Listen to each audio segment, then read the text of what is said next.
کبھی سوچا ہے کہ مسلمان ممالک میں پاگل خانے کیوں کم ہیں اور غیر مسلم ممالک میں زیادہ کیوں؟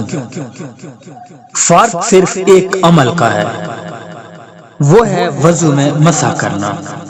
السلام علیکم ورحمۃ اللہ وبرکاتہ۔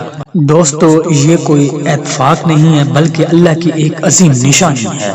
جب مسلمان وضو کرتا ہے تو وہ چہرہ دھوتا ہے، بازو دھوتا ہے، اور سب سے خاص عمل ہے مسح۔ مسح کے دوران انسان کی دماغ پر ٹھنڈک پڑتی ہے اور ٹھنڈک دماغ کے سکون اور ذہنی دباؤ کو کم کرتی ہے۔ سائنس بھی یہ بات مانتی ہے کہ پانوں کا ٹچ اور ٹھنڈک دماغی سکون اور ریلیکس ہونے کا بہترین ذریعہ ہے۔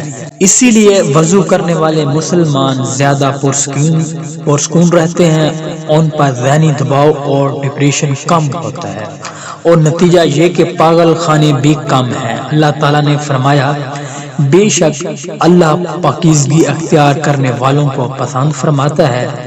دوستو، وضو صرف نماز کے لیے نہیں بلکہ یہ ذہنی سکون، جسمانی صحت اور روحانی طاقت کا خزانہ ہے۔ اس لیے جب بھی موقع ملے وضو کرتے رہیں اور اللہ کی اس نعمت پر شکر ادا کریں۔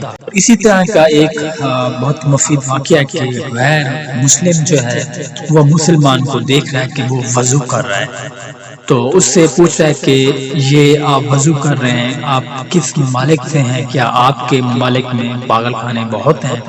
تو مسلم نے سوچا کہ یا تو یہ ذہنی مریض ہے یا کیا مسئلہ ہے۔ اس نے کہا، کیوں آخر پوچھ رہے ہو؟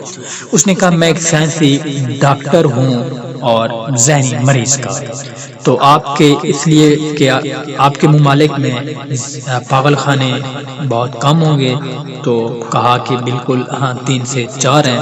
اس نے کہا کہ ہمارے ممالک میں جو ہے نا وہ ایک شہر میں 22 سے 23 یعنی کہ پاگل خانے ہیں۔ تو وجہ کس وجہ سے ان کے زیادہ ہیں اور ہمارے کم ہیں؟ کہ ہم وضو کرتے ہیں اور اس وجہ سے یعنی مسح کرتے ہیں گردن کا، اس وجہ سے ہمارے یعنی کہ مسلم ممالک میں یا جو بھی ممالک ہیں مسلمان پاگل نہیں ہے، ذہنی سکون ہے، اور اللہ پاک کا بہت بہت شکر ہے۔ یہ سائنس بھی مانتی ہے کہ مسح کرنے سے، اور یہ بات پسند آئی ہو اور ہمارے چینل کو سبسکرائب کرنا، لائک کرنا، شیئر کرنا۔ اوکے، اللہ حافظ، اللہ نے